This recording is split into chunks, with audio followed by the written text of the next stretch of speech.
From 2015 to 2018, Ian Kelly served as U.S. ambassador to Georgia, a country with geographical proximity to Russia. And given that Russia launched a full-scale invasion of one of its neighbors, Ukraine, back in 2022, I'm getting Kelly's perspective on the concerns of Russia's neighbors, including Georgia.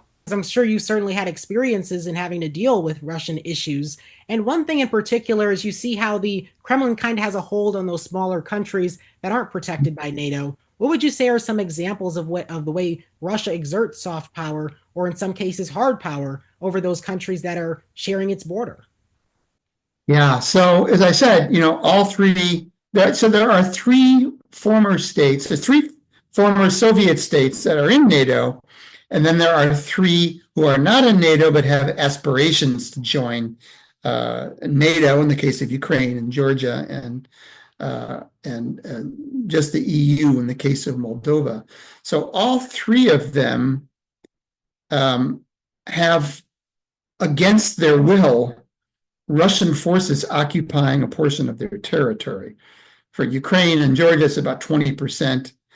For Moldova, it's not well known, but there's a sliver of Moldova that has had Russian peacekeeping forces since like 1992 or 3.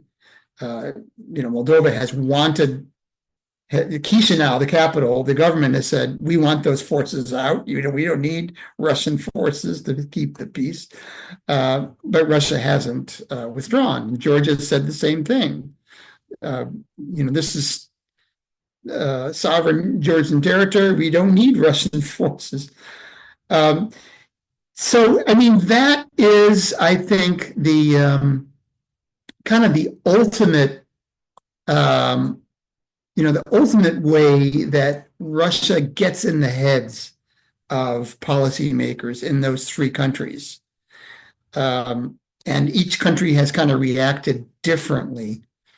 Georgia has done a kind of a 180-degree turn from being all in for joining NATO and the EU to being standoffish, even hostile to Washington and Brussels, and accommodating or appeasing Russia.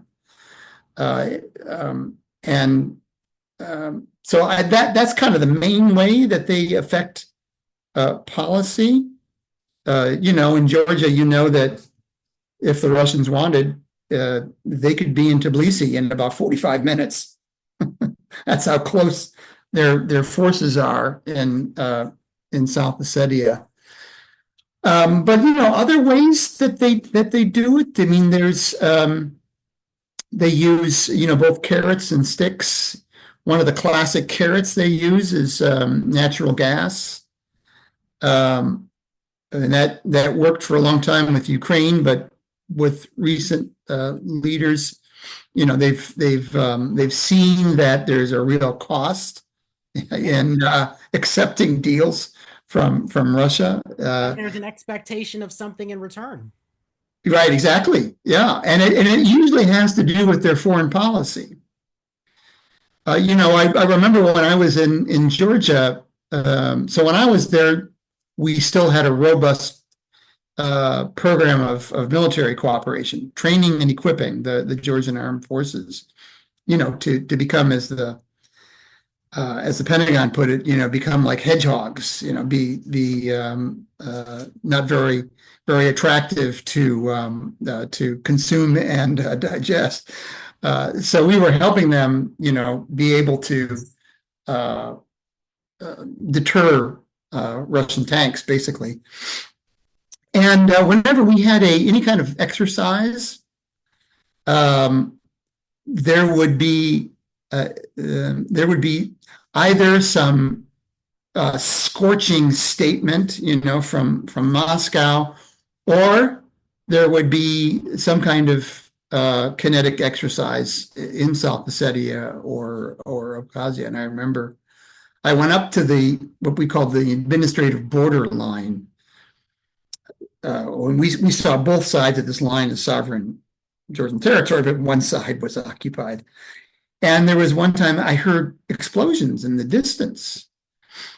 And I said to this Georgian official, what's going on? He said, oh, well, that's because you guys came over and had an exercise with our armed forces, so they're showing their displeasure by, by having exercises with missiles and artillery and things like that. So a lot of it is just kind of getting in the heads of their neighbors to ensure they stay in the orbit of Russia. And if they don't, you have things like what's happening in Ukraine now, or what happened in Georgia in 2008. As always, it is a pleasure to speak with Ambassador Kelly. He currently is an ambassador in residence at Northwestern University.